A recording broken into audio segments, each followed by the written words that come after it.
우리 지역 뉴스와 음식 이야기를 전하는 뉴스보다 맛집입니다. 오늘도 요리하는 기자 이기진 기자 나오셨습니다. 어서 오세요. 네, 안녕하세요. 네. 요즘 낮 기온이 많이 올랐어요. 이제 봄 기온이 완연한데 오늘은 어떤 소식 준비하셨습니까? 자, 지금은 봄이잖아요. 네. 그런데 좀 서둘러서 한번 가을 이야기, 가을 단풍 이야기. 네. 저 사진 한번 보세요. 네. 아주 단풍잎이 곱게 물들었네요. 그렇죠. 예. 예. 자, 이걸로 보면 캐나다 국기가 생각나지 않습니까? 네. 실제로 캐나다에는 단풍나무가 상당히 많고요. 예. 국민들도 단풍나무를 그렇게 좋아한답니다. 그러다 그렇죠. 보니까 예. 국기에 저기 단풍나무 단풍이 모양도 국기 있고요. 있죠. 예, 예. 네. 캐나다의 상징이죠. 네, 그래서 그런데 이 단풍나무에서 나온 수액으로 예. 졸인 게 바로 메이플 시럽이에요. 아, 메이플 시럽이라고 그러면은 저희가 이제 팬케이크나 이런 데 이제 그렇죠. 얹어서 이렇게 토스트 먹으면은 같은데. 토스트 네네. 같은데 너무 맛있죠. 달콤하고. 그렇죠. 예. 그 캐나다가 메이플 시럽의 세계 최대 생산국이라고 합니다. 예, 그렇죠. 네. 아. 그래서 이제 우리나라 한번 단풍잎 한번 보실까요? 저 우리나라 네. 단풍잎인데 모양이 좀 비슷하죠. 예. 똑같죠, 모양 뭐 거의. 비슷하죠. 예. 단풍나무과예요. 아. 네. 그런데 예. 요즘 같은 계절에 항상 이 단풍나무에서 네. 나오는 수액이 있어요. 아. 그 수액 아시겠습니까? 알죠. 고로쇠 수액 아닙니까? 맞습니다. 예. 고로쇠입니다. 네네. 엊그제 월요일이 이제 경칩이었죠. 예. 개구리도 깨어난다는. 이럴 때마다 우리나라에서는 옛날부터 고로쇠 수액을 먹는 이야기가 있습니다. 네. 또 전설도 과거 이야기도 있는데 통일신라 말에 도선 국사가 예. 오랫동안 참선을 하다가 딱 무릎이 안 펴지는 거예요. 그렇죠. 예. 그런데 고로쇠 물을 먹고 난 다음에 무릎이 펴졌다. 그래서 그때부터 고로쇠가 골리수, 그러니까 뼈 골자, 이롤리자, 물수자. 그래서 이제 고로쇠로 된 겁니다. 그 뼈에 이로운 물이다. 네, 예. 그렇죠. 그래서 오늘 뉴스보다 맛집에서는 봄의 전령사 고로쇠 물 맛보러 전북 진원고으로 갑니다.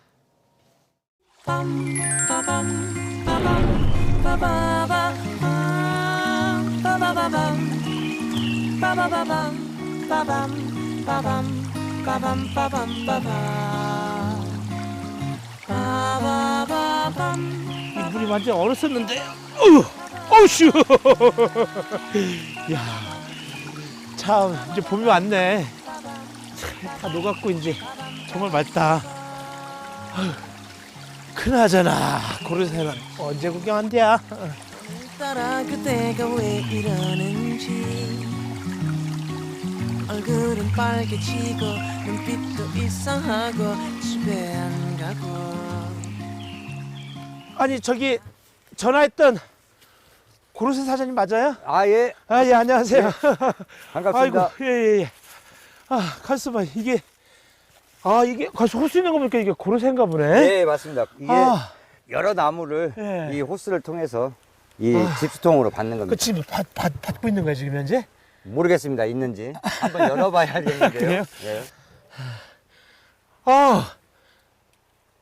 이게 전부 고르쇠예요? 예. 여기 한 30그루가 있거든요. 그걸 예전에는 봉지 작업을 하던 것을 이렇게 호스로 연결해가지고 집수통에 이렇게 받습니다.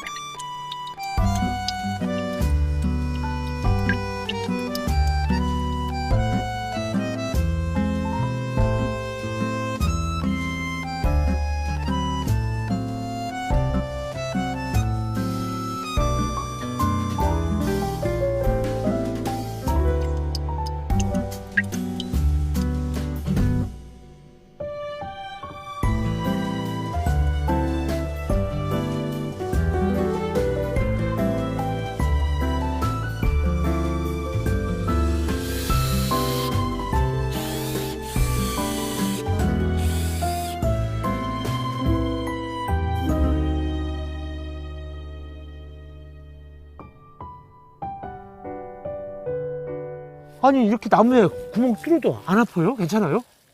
이게 나무도 고로쇠 나무도요. 사람하고 같아가지고 상처를 치유하는 능력이 있습니다. 그래가지고 여기 보시면요. 작년에 뚫었던 자리입니다. 메꿔 나옵니다. 새살이 차 나오는 거죠. 우리도 베면 새살이 차듯이 아예 상처는 없애지는 못하고 이렇게 안에서 새살이 나옵니다. 저희가 한 해 채취하고 코르크를 뺍니다. 그러면 예. 그 해에 새살이 돋아 나오는 거죠. 아, 그럼 이 나무는 이제 1년 동안 쉬게 하고. 예, 예. 살랑살랑 봄바람 따라서 설레이는 내 마음 바람 따라 발걸음을 맞추며 수액이 모이면 또 하나의 과정을 거치는데요. 톱밥이나 이물질 등이 섞여 있어서 수액을 살균하고 정제하는 과정을 필수입니다. 이렇게 위생적인 처리 과정을 거친 후에 페이티병에 담아 소비자들에게 전달됩니다. 아, 이게 그죠, 그 그죠. 정제된 거예요? 예. 이야. 야, 진짜 사장님 말씀하신 대로 달달하고 상큼하네요, 진짜. 아. 한 여 더 주세요. 예. 와, 또 틀리네. 여기서 뽑은 거하고 이 통에 들어있는 거 또 맛이 틀려요.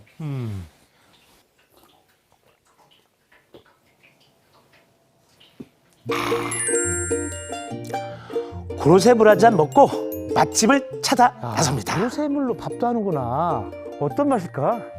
구로쇠밥 지금 아니면 못 먹죠?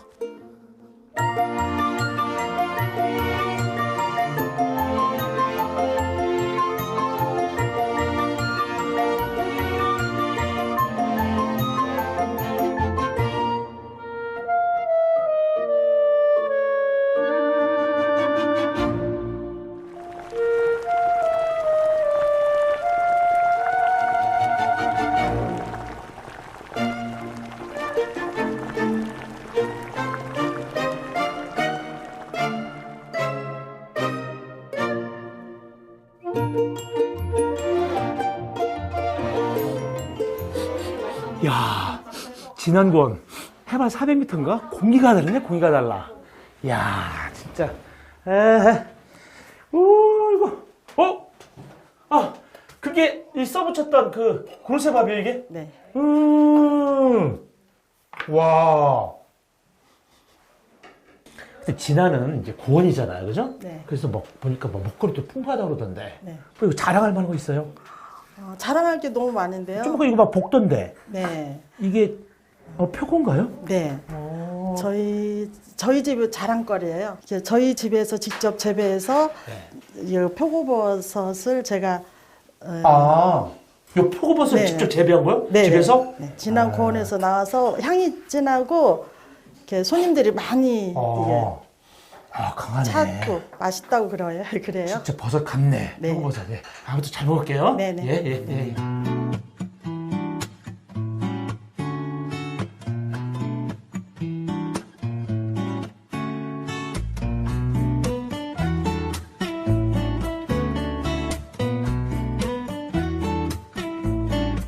야, 진짜 궁금해서 미치겠네. 먹어봐야지. 아무것도 안 섞고.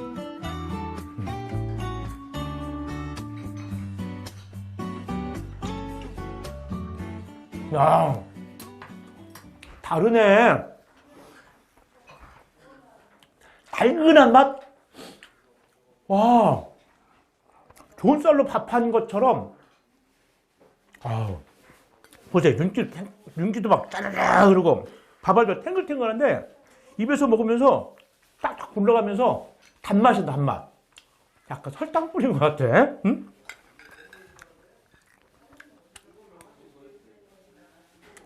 야, 고로쇠밥이라는 게 이렇구만.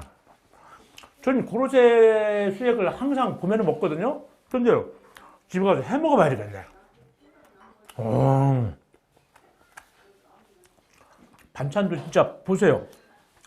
봄동, 또 자랑했던 버섯. 이거 취나물 같은데? 취나물.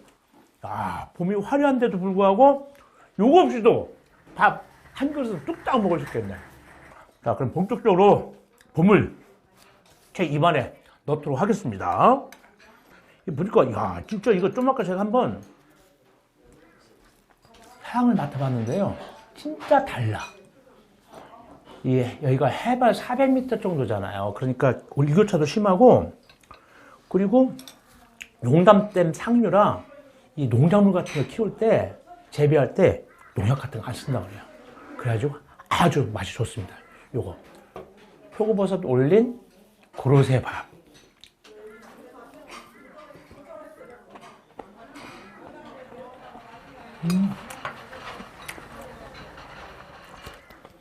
야, 은은한데 이 표고버섯의 그 깊은 향까지 어울리니까 일품이다.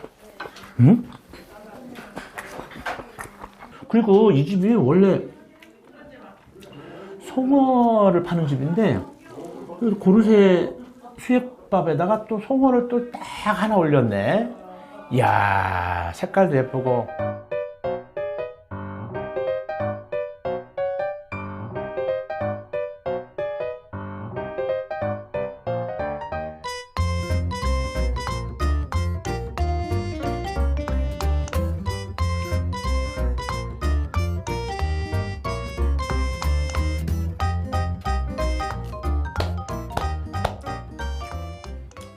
원래 초밥을 만들 때는 단초밥이라고 하잖아요. 식초하고 설탕하고. 고르쇠를 넣으니까 굳이 단초, 식초하고 설탕 안 넣어도 딱 어울리네요. 입안에서 밥알도 단 밥알이 살큰하게 돌면서 이거하고 와, 벌써 발이 날아갔어.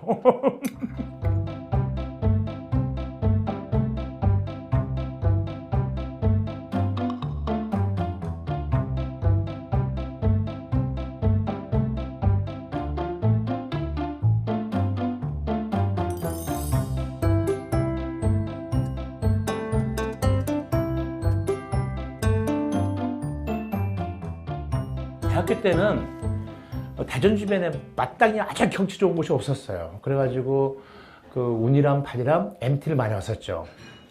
하루 중에서 뭐 구름이 반, 그 다음에 해가 반, 그 계곡이 깊은 곳이죠. 신선이 사는 곳이라고 했죠. 그런 곳에서 신선이 먹었을 것 같은 그런 음식을 먹으니까 정말로 힐링되는 것 같네요. 야.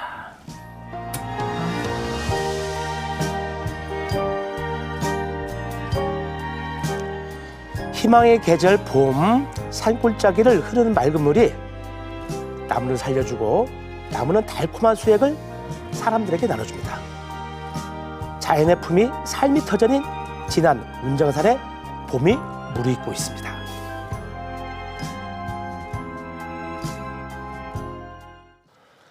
가을에는 예쁜 단풍잎으로 우리 눈을 즐겁게 해주는데 봄에는 이렇게 귀한 수액까지 정말 내주는 고로쇠 나무 네. 정말 참 고맙고 또 잘 가꿔야 되겠다는 생각도 좀 드네요. 예. 그렇죠. 이번에 가보니까 얼음이 녹은 계곡물, 예, 예. 그리고 산행 정말 좋았고요. 그리고 이제 달큼 상큼한 고로쇠 물을 먹으니까 네. 내 몸의 기운이 한껏 부풀어 오르는 것 같아요. 그리고 지난 고로쇠 축제는 예. 운이란 바디라면서 오늘까지 열립니다. 아. 대전에서 1시간 정도 걸리니까 예. 가셔서 시큰 드시고 오시면서 금산에서 어죽, 뭐 추어탕, 네. 저 도리뱅뱅이 드시면 좋을 것 같습니다. 네. 네, 이기진 기자 수고 많으셨습니다. 네, 감사합니다. 예. 네네. 다음은 주간 포토 뉴스입니다. 양세훈 아나운서 전해주시죠.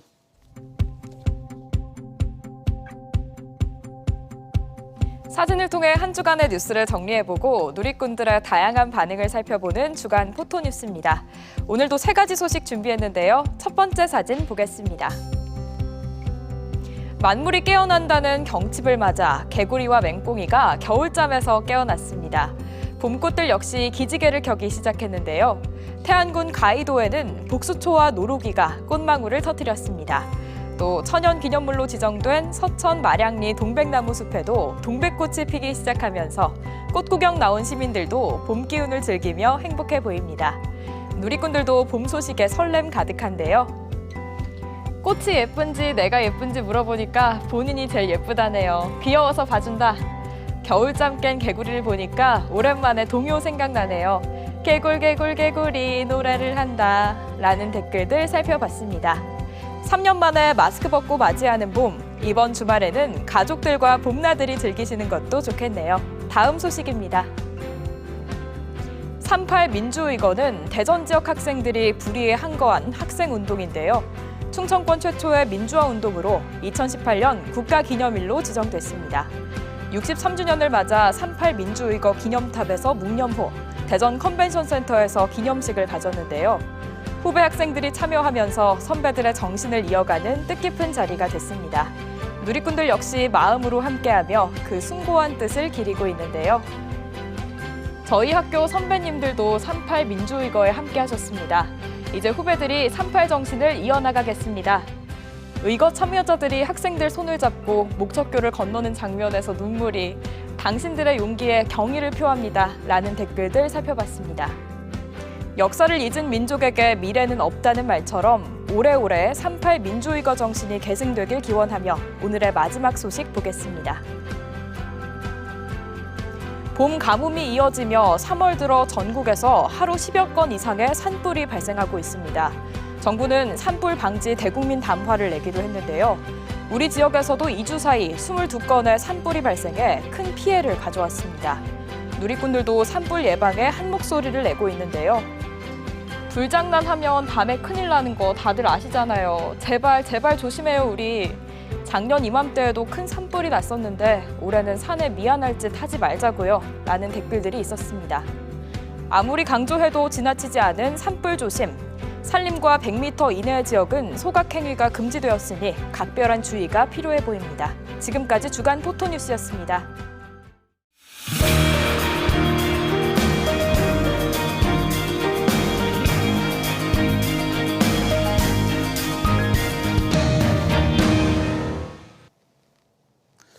국민의힘이 전당대회에서 역대 최고의 흥행을 기록하면서 김기현 대표를 필두로 한 새 지도부 구성에 들어가게 됐습니다.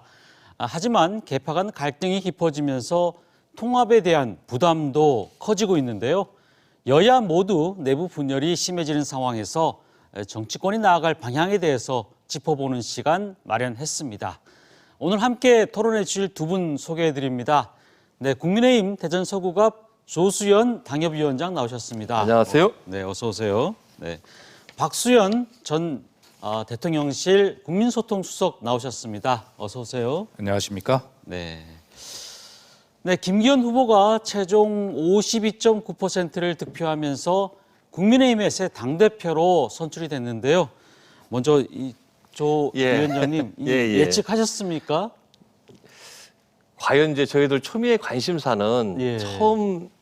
첫 경선에서 김기현 후보가 뭐 될 것이라고 예상을 했습니다만은 처음에 과반을 득표를 해서 결선 투표를 하지 않을 수 있는가 이제 거기에 관심을 가졌는데 첫 번째 투표에서 52.9%로 그 2.9% 차이로 이제 결선 투표 없이 과반수로 당대표에 당선이 됐습니다.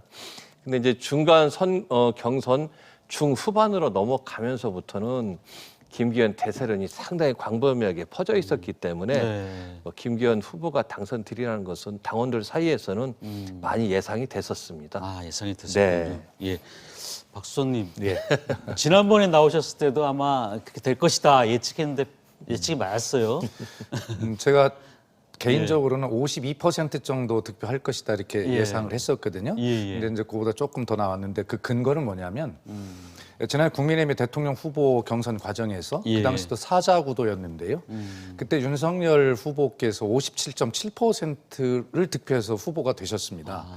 근데 사실 김기현 대표는 그 당시에 윤석열 후보만큼 어떤 그 바람을 일으키거나 그런 지지 정도는 아니었거든요. 그렇죠. 그런 측면에서 보면 1차로 윤심 논란이 있었지만 윤심의 강한 지원을 받는 것은 뭐 삼척동자도 아는 일이고요. 그런 강한 지원을 받았지만 결과적으로 윤석열 후보만큼의 그런 득표는 못할 것은 분명한 일이고요. 그렇기 때문에 제가 한 52% 정도 예상을 했는데 거의 맞은 것이죠. 이것이 향후에 여야 관계에서 어떤 영향을 미칠까를 저는 더 관심이 있는데 우선 윤심이 강하게 드라이브가 걸리는 집권당의 모습은 결과적으로 대통령의 안정적인 국정 운영에는 도움이 될지 모르겠으나 대야 관계에 있어서는 경직성을 띠기가 십상입니다. 그렇기 때문에 우리 김기현 대표께 축하를 드리면서도 그러한 여당이 경직되지 않도록 야당을 정치 파트너로 생각하면서 함께 협치를 통해서 이 어려운 민생의 고통의 문제를 잘 풀어가는 그러한 지도력을 이제부터는 보여주는 일이 남았다 이렇게 생각을 합니다. 네. 근데 국민의힘이 네. 이번 전당대회를 앞두고 뭐 윤심 전당대회다.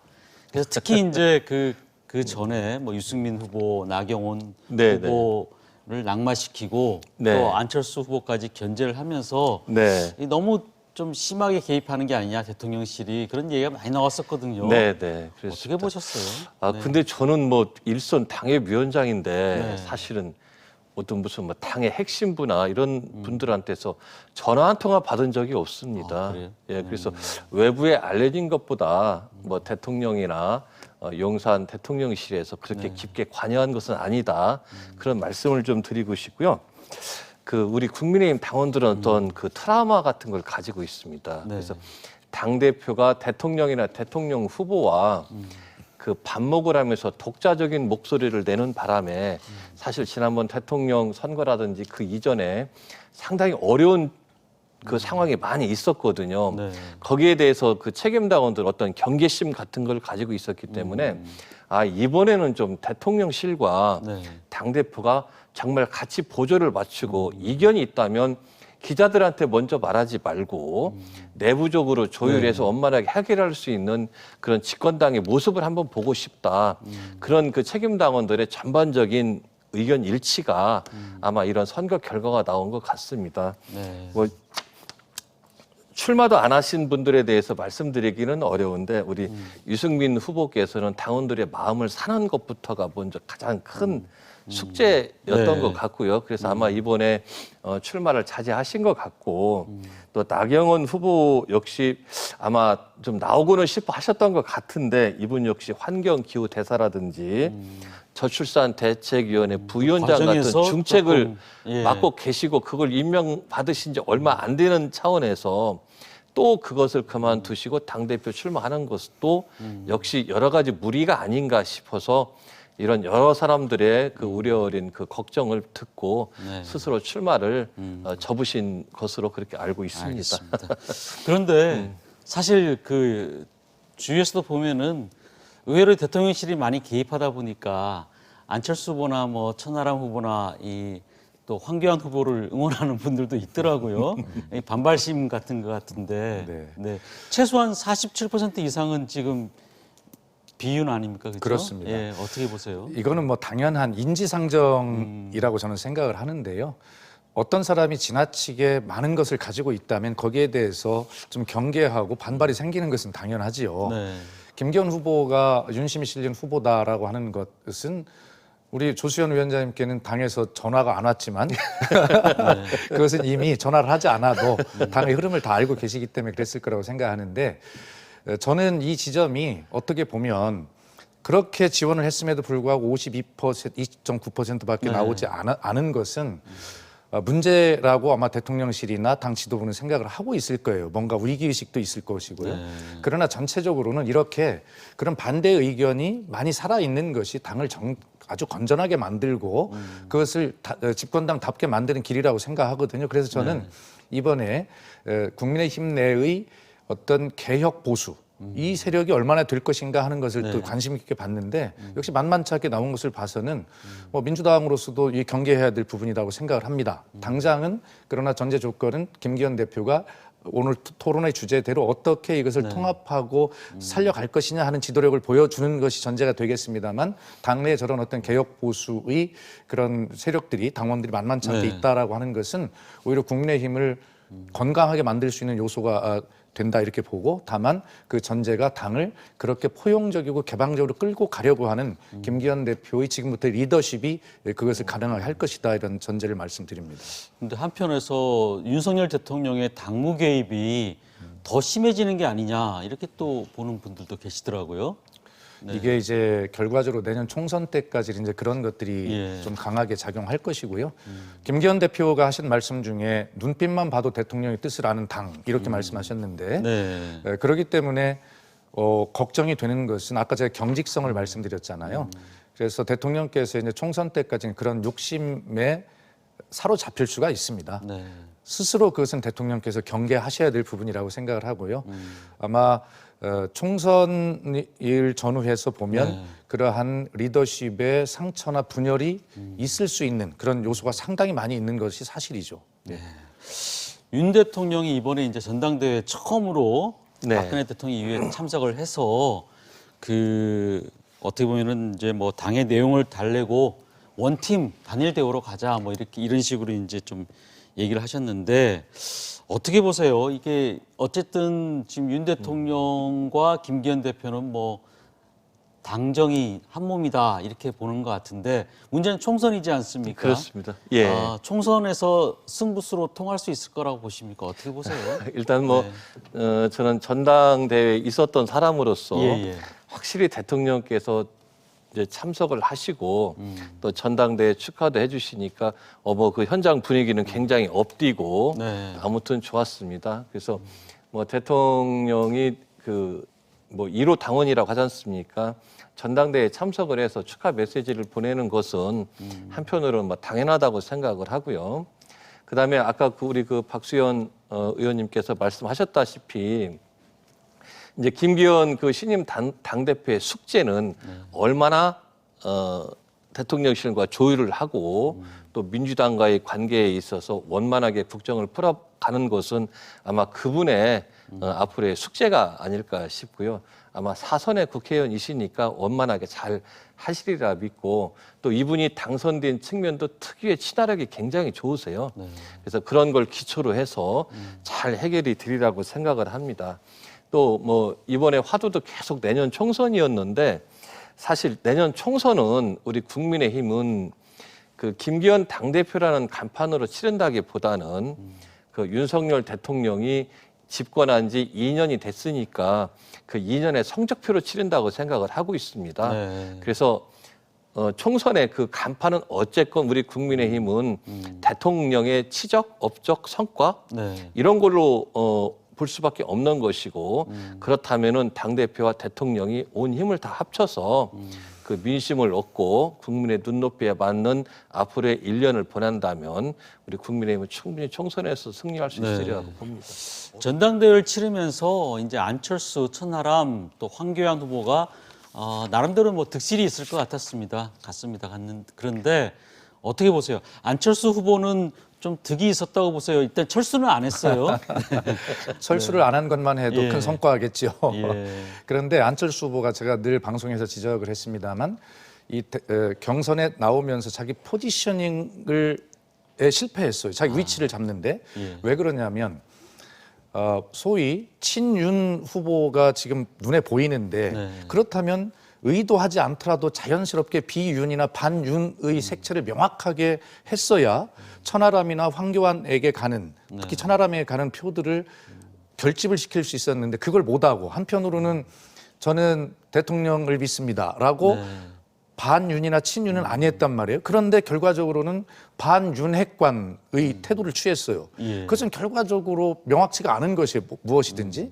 그래서 자기 위치를 정확하게 정리를 하지 못했기 때문에 안철수 후보가 얻었던 표가 한쪽은 김기현 후보로 한쪽은 천하람 후보로 이 구심력이나 원심력이 예. 작용해서 빨려나가는 이러한 것들을 했거든요. 강한 자기 중심을 잡지 못했기 때문에 그런 것이고 안철수 후보의 이런 어떤 향후 정치 행로에도 엄청난 영향을 미칠 것으로 저는 그렇게 분석하고 있습니다.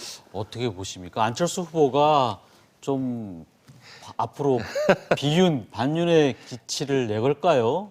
어떻게 보세요? 그 부분은 저는 어려울 것이라고 보고요. 네. 그 안철수 이번에 후보는 이제 우리 국민의힘에 사실상 입당한 지 얼마 되지 않아서 아마 그 책임당원들의 마음을 얻어서 뭐 당대표로 선출이 되리라고는 아마 본인도 조금 반신반의했을 것이고 네. 많은 당원들이 그렇게까지는 생각을 안 했습니다만 그래도 23.3%의 득표율을 얻었기 때문에 어느 정도 우리 국민의힘에 안착하는 효과는 가졌다. 네, 그렇게 생각을 합니다. 이번에 우리 그 박수현 의원님께서 잘 지적을 해주셨는데 이분의 색깔이 분명하지 않았습니다. 이번에 어정쩡한 상태에서 범윤의 그 모습을 보이다가 마지막에는 또 뚜렷한 증거 없이 그 황교안 후보가 그 김기현 그 울산 땅 문제 가지고 계속 그 이의를 제기를 할 때 네. 어정쩡한 상태에서 거기에 편승을 하는 통에 아주 이미지 자체도 잘 나가다가 삼천포에 빠지는 이미지가 됐고요. 그 다음에 천하람 그 후보에 비해서 선명성이라든지 주장의 강도가 굉장히 밋밋했어요. 네. 그래가지고 결국은 23%의 그 득표율에서 그쳤다고 생각을 하는데 결과적으로는 역으로 또 얘기하면 23%의 안착 효과는 있었다. 그렇게 생각을 합니다. 저희가 흔히 뭐 잘 나가다 3,000보 빠졌다 말 쓰는데 방송에서는 저희가 쓰지 않는 죄송합니다. 얘기라서 그래서 수정하도록 하겠습니다. 예. 이제 천하람 후보 정말 혜성처럼 나타났는데 따지고 보면은 뭐 이준석 전 대표의 또 어떻게 보면은 뭐 같은 기치를 내건 뭐 동료라고 해야 되나요, 그죠? 그 천아 그 용인 예 이분들 어떻게 앞으로 방향성 어떻게 잡을까요?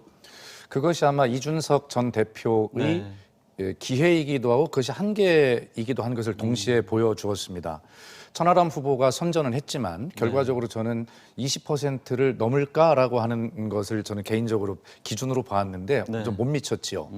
그것은 뭐냐면 천하람 후보가 출마 선언을 할 때 정치적 반사체가 되어서는 곤란하다라는 말을 스스로 했거든요. 그런데 이준석 대표의 품과 그늘을 벗어나는데 저는 성공하지 못했다 이런 생각을 갖고 있습니다. 그래서 이준석 대표가 차지하고 있는 그 정도의 범위까지도 도달하지 못한 것으로 보고요. 그래서 이번에 어떤 큰 바람은 일으켰지만 그러나 개혁 보수가 국민의힘의 어떤 주류와 비슷한 성향으로 올라서기까지는 아직도 시간이 좀 필요하겠구나 이런 생각을 가지고 있고요. 천하람 후보는 이제부터 본인의 정치를 시작했기 때문에 이준석과 동지적 관계에서 함께 당내의 개혁 보수 세력을 더 키워나가는 그러면서 자기 몸집을 더 키워나가는 본인의 정치를 시작해야 될 때라고 생각을 합니다. 이번에는 이제 민주당 얘기 좀 해보겠습니다. 이재명 대표의 최측근이죠. 초대 비서실장을 지냈던 전모 씨가 억울함을 호소하면서 스스로 목숨을 끊었습니다.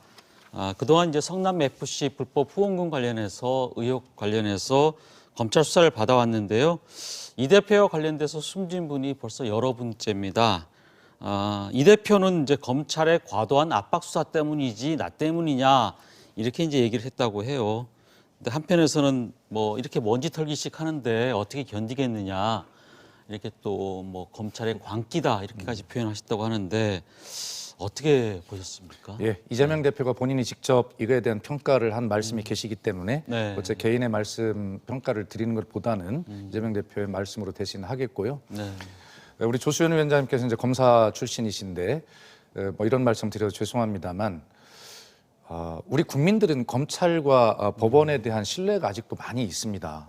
이재명 대표에 대해서 나오는 혐의들을 보면 그래 저게 무죄를 주장하지만 다 무죄겠어? 뭐라도 있지 않겠어? 뭐 이런 생각들을 되게 가지시거든요. 그러면서 검찰이 바보야? 아무것도 없이 그렇게 하겠어? 이런 믿음도 가지고 계세요.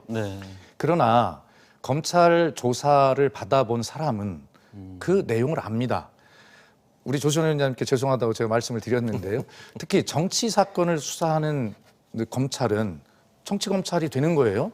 저 개인적인 경험으로 봐도 제가 뭐 여러 차례 검찰 조사를 받았습니다만 저를 조사하기 전에 부르더니 담당 검사님께서 강도 높은 수사를 할 것입니다라고 말씀하시길래 제가 여쭤봤어요. 검사님, 언론에서도 그런 말을 많이 들었는데 강도 높은 수사라는 게 어떤 의미입니까? 이렇게 여쭤봤더니 이렇게 말씀하셨어요. 박수현 위원장 본인은 죄가 없어도 주변 사람들을 데려다가 정말 강도 높게 강하게 조사를 함으로써 죄가 없어도 스스로 인정하게 하는 기법이 강도 높은 수사입니다. 이렇게 이야기를 해서 제가 굉장히 충격을 받았어요. 예, 이재명 대표에게 죄가 있는지 없는지 저희는 아직 모릅니다. 그러나 검찰은 공정하게 수사를 해야 하고 증거를 가지고 법원에서 기소를 해서 뭐 유죄를 증명해야 될 것 아닙니까? 그런 과정이 남아 있는 것이죠.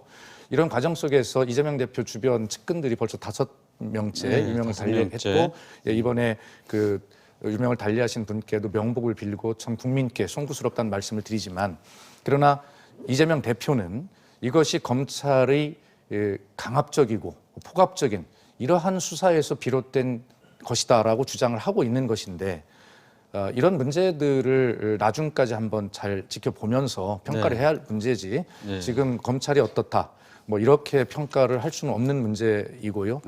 이재명 대표의 그 마음도 지금 얼마나 고통스럽겠습니까? 뭐 그런 정도의 입장입니다. 어떻게 보셨습니까? 그 이분에 대해서는 지금 이재명 대표가 뭐 검찰의 가혹행위, 가혹한 수사 이것 때문에 뭐 그렇다 이렇게 이재명 대표가 이야기를 했습니다만, 사실 검찰의 해명을 들어보면 이분에 대해서는 작년 12월 달에 검찰청에서 딱 한 번 영상 녹화 방식으로 조사한 것이 전부이고, 해가 바뀌어서 지금까지 한 번도 출석 요구나 보완 조사 요구를 한 사실이 없다고 합니다. 그렇기 때문에 그 이재명 대표의 오늘 그 메시지는 사실은 본인의 책임을 희석시키기 위한 그냥 방어용 메시지에 불과한 것이 아닌가 생각을 하고요. 이제 이재명 대표의 주변 사람들 5명이 모두 지금 극단적인 선택을 했는데, 이제는 이재명 대표가 방탄부패 속에 더 이상 숨어 있지 않고 정말 전공법으로 본인이 나와서 스스로 해명을 해야 됩니다.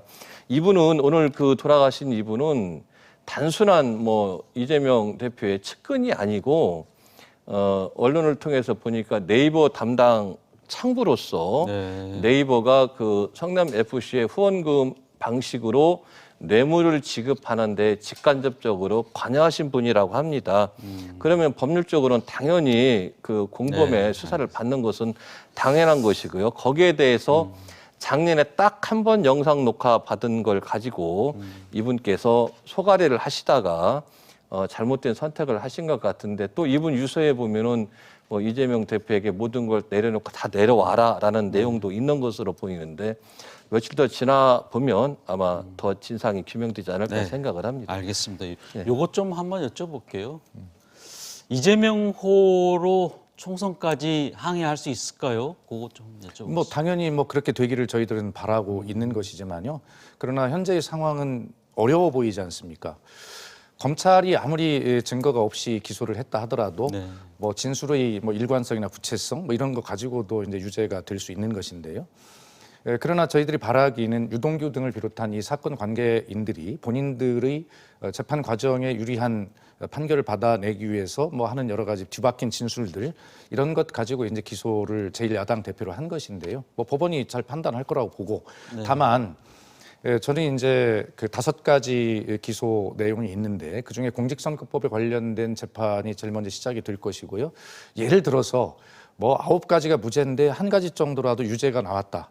그러면 이재명 대표 입장이 더 어려워지지 않겠나 하는 생각을 가지고 있고요. 지금 현재로서는 검찰의 수사의 공정성과 형평성, 그리고 증거에 의한 기소, 이런 것들에 대해서 전혀 저희들은 믿을 수 없기 때문에 일단은 단일 대오로 당내 약간의 뭐 다른 목소리는 있습니다만 이재명 대표를 지키는 것이 현재의 민주당의 입장인데, 뭐 그것이 2번째 구속영장이 청구가 되고 또 그러면서 민주당이 어떤 반응을 하고 하면서 국민들의 여론의 변화나 이런 것들을 살펴보면서 뭐 여러 가지 결정들, 선택들을 하지 않을까 하는 생각이 있습니다.